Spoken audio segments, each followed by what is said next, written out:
பயந்து கொண்டிருக்கிறீர்களோ, எந்த காரியத்திற்குள்ளே உள்ளே போனால் நான் தோற்று போயிருவேனோன்னு நினைக்கிறீர்களோ, இன்றைக்கு ஆண்டவர் வாக்கு கொடுக்கிறார்.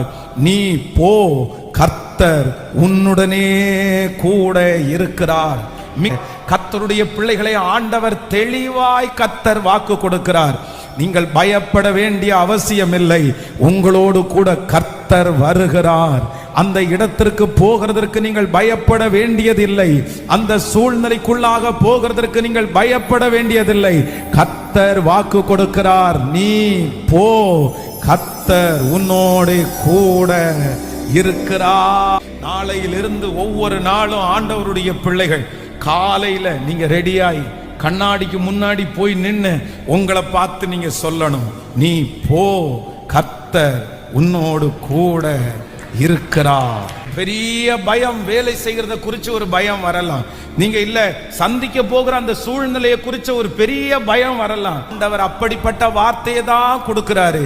பெரிய பர்வதத்தை பார்த்து மலைத்து போய் நிற்க வேண்டிய அவசியம் இல்லை. எதிர்ப்புகளை பார்த்து ஒடுங்கி போய் நிற்க வேண்டிய அவசியம் இல்லை. இன்னும் என்ன செய்வார்களோ, இன்னும் என்ன சொல்வார்களோ அப்படின்னு நினைச்சு நீங்க முடங்கி போய் படுக்க வேண்டிய சூழ்நிலை இல்லை. கர்த்தர் வாக்கு கொடுக்கிறார். நீ தைரியத்தோடு முன்னேறி போ, தூசியை உதறிவிட்டு முன்னேறி போ, தைரியப்படுத்தி கொண்டு முன்னேறி போ.